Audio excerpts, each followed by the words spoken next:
One of the most common questions that I get as a voice teacher is, what exactly was it that changed everything for me as a singer? Which mixed voice exercises did you do that allowed you to sing the high Chris Cornell stuff? What breathing and support exercises did you do that built the strength so that you could sing with grit and gravel and all this kind of stuff? What exercises, what concept, which techniques, right? Because you guys have been trying all of these sounds and all these techniques and you haven't really been getting any better as a singer, right? You've been doing the rounds on YouTube, the YouTube loop of video after video after video, that kind of thing, and it's just not really helping you sing any better, right? Your head's filling up with all this stuff that's not actually helping you. It was none of these things. Hey, that wasn't the answer that you were expecting. It was none of these things that drastically changed my voice. They're all elements to it, but it wasn't any one of these things in particular. Telling someone that the key to becoming a great rock singer is something like mixed voice is kind of like handing someone an alternator or a spark plug and being like, this is the key to having a really fast car. Here's your spark plug, right? And you're standing there with a spark plug. You don't have a car, you don't know how to drive. It's technically true because fast cars have them, I'm sure, right?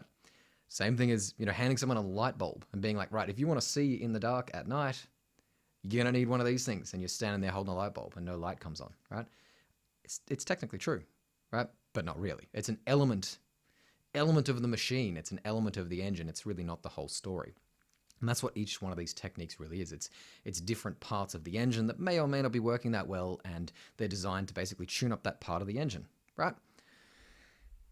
Now, I took singing lessons for 6 or 7 years. I'm talking about weekly singing lessons. I'm not talking about just winging it myself. The courses and doing my own thing came later. I'm talking about weekly, professional, paid, dedicated singing lessons every single week for 6 or 7 years. I think it was actually longer than that.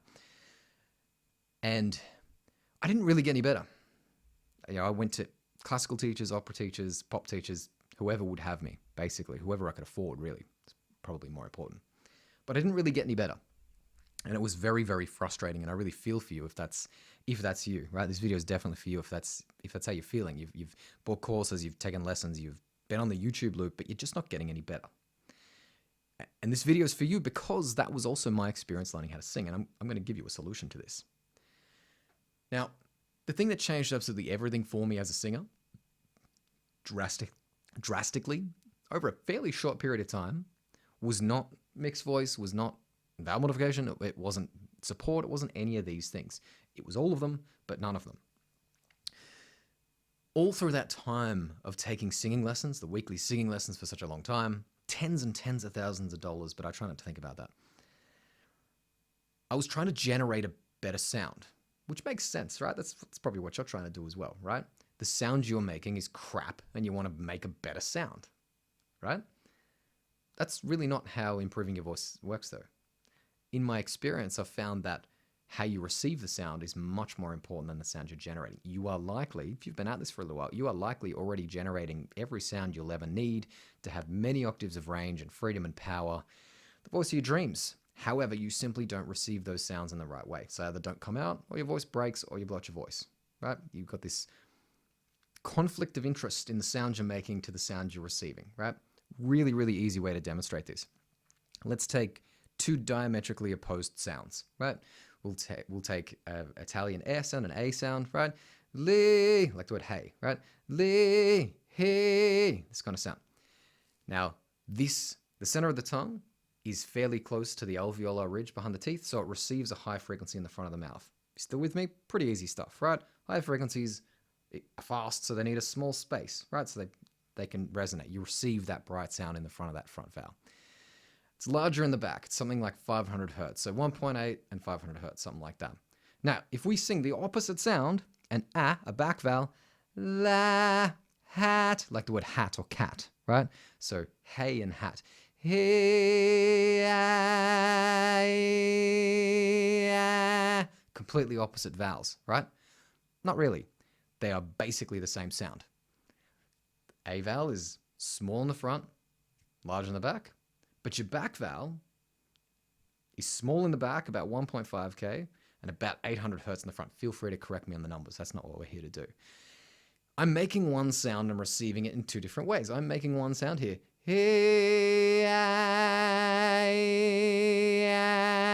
Those frequencies are received in the spaces differently. Now, you may feel like The bright sound of the A vowel moves to the back, right?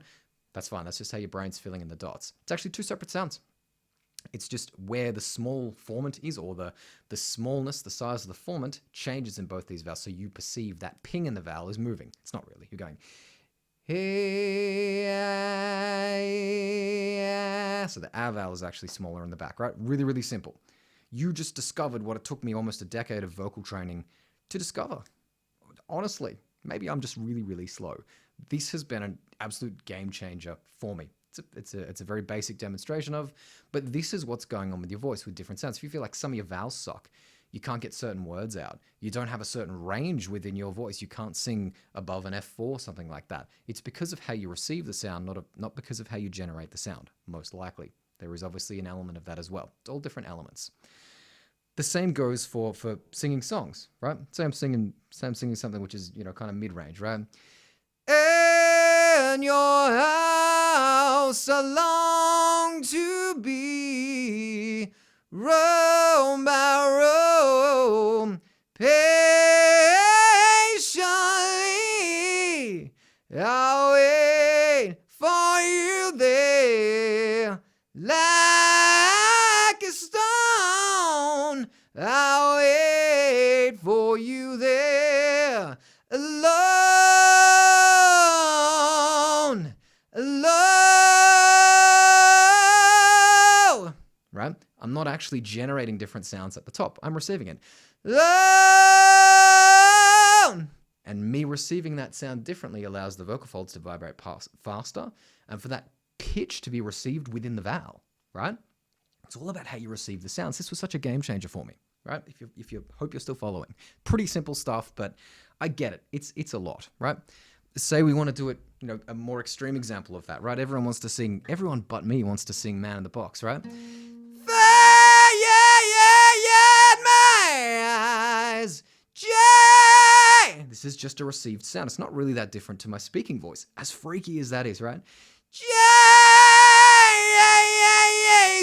Christ, you tried. Again, hey, there's our A vowel and our A vowel. I didn't even need to set that one up within my example. It's just within the example, right? I'm just receiving different sounds. That's all it comes down to, right? Once you work this out, things like vowel modification make way more sense. If you're not aware of this and you're trying to practice vowel modification, I'm going to guess it's been going real pear-shaped for you pretty quickly, right? It's not doing anything for you. Now, mixed voice is exactly the same. Mixed voice is exactly the same thing. It's how you receive the sound. That's why you have this. There's older methods out there that have, vowel register, that kind of stuff, right? This is what mixed voice is. It's certain vowels which ring within that center of the range, right? It's all about your vowels. I don't think there's ever been a YouTube video, at least on the new channel, since Google so graciously cancelled my original coaching channel. But that's a can of worms. Let's not talk about that. I don't think there's ever been a YouTube channel where I've really talked about my courses, right? There may have been one back in the day, but I don't think I've ever really mentioned them, right? I know there's channels and coaches out there that quite often say, the answer's in my course, guys. I've always found that to be very presumptuous because I don't know what your question is, do I? If I don't know what your question is, how do I know the fucking answer, right? I obviously don't. So I've never seen the point of being like, look, go and buy my courses. It's not really a thing. However, it just so happens I have a specific course about this called Vowel Modification 101, which is developed from the perspective of myself. It's really developed from the perspective of someone that was trying to generate a better sound and helping them shift into receiving a better sound. And that's what this is all about. So if this is something that you would like to change in your voice, if you would like to know the one thing that absolutely changed everything for me and how I really took the ball and ran with it and improved my voice, hit that link down below and go with the Vowel Modification 101 singing course. If this is your question, that is the answer. If this is not your question, it's not the answer. Hit this link here, or this button here, it's a button, to subscribe so that you see more content about singing. Join up to Vowel Modification 101 if you feel like you're a singer who's been trying to generate a better sound for years and years and years, and you're finally ready to receive a better sound within your singing. Subscribe. I don't even know why I did that. We're going to talk soon.